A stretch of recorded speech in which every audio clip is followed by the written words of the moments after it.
We move so swiftly across happy moments and dwell so much on the sad ones, even go out of the way to romanticize them. Today, I want to go out of my way to romanticize happiness for everyone.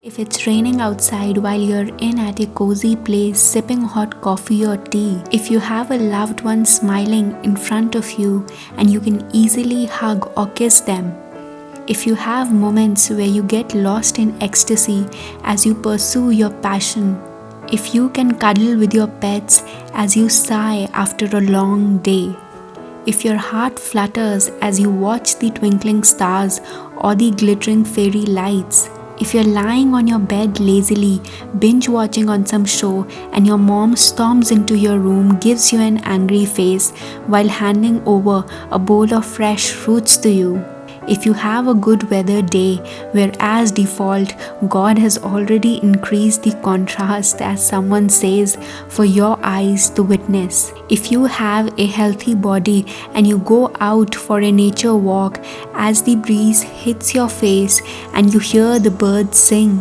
if you can enjoy a sunrise, a sunset, quality time with your friends, lovely music, a guilt-free nap, smells of wet mud, scented candles, essential oils, and I don't know, the list can go on and on and on. But if you don't think that all of this is happiness, then I don't know what's happiness for you. Happiness is all in how you perceive and observe life. It's always in the little things and it comes from within. Happiness requires love and it's a catalyst to living more life. Now there are a few things that I want to acknowledge point-wise, so let's get into them. Number 1 is happiness is directly proportional to gratitude. Practicing gratitude and counting your blessings on a regular basis lifts you up. As I've already said, it all comes down to your perception. You will never be truly happy with yourself or the next best thing, next job, next partner, next big goal, if you cannot appreciate your current life. Energy flows where your attention goes, so as you focus on your blessings, you attract more blessings and more joy to come into your life. Number 2 is state of mind. We are a consumerist society and it's always about the next thing you do, the next thing you buy, the next release that's gonna bring you happiness. But that doesn't seem to happen, right? Because these are all temporary pleasures and pleasures give you a hit very soon and then they fade off very soon as well. Long-lasting happiness is much more deeper. You're responsible for it and you create it every day by looking at life from a positive eye and discarding the idea of when something happened, then I'll be happy. Coming to point number 3, that is toxic positivity or aggressive optimism, which is highly prevalent today. Forcing yourself or pretending to be happy is not the way to go. Dismissing what you really feel and hiding your true emotions can do major harm. So on your bad days, happiness cannot be a direct choice for you, and so you make compassion your choice. When you numb out the pain, you numb out love as well. Allow yourself to feel it all because you are human, and the sooner you allow yourself to feel all of your emotions, the sooner you can approach your healing, eventually leading up to you being happy. And finally, a death reminder.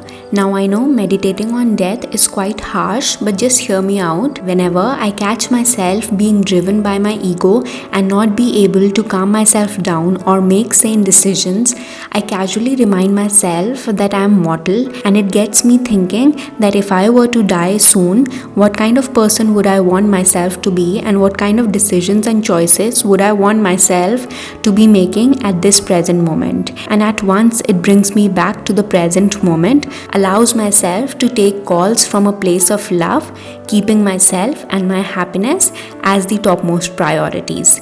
It works best to let go of the silly stuff that drags me down or pushes me away from being joyful. However, if the situation is real bad, you go back to the last point, let yourself be and treat yourself with kindness. So in conclusion, I'd say that work on cultivating happiness from within, because when you feel genuinely happy, it all reflects on your choices, your decisions, your entire life. Life will never happen 100% the way you want it, and to give external circumstances the power over your inner joy is useless. Happiness requires conscious little efforts and a shift in the outlook towards life.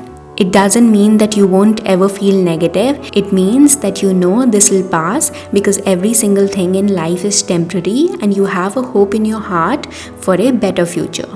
Here's hoping that all of us become happy beings on this planet and share the energy around, because happiness is definitely contagious. And I appreciate you being here. Do hit the like and subscribe button. See you next time. Stay happy. Bye bye.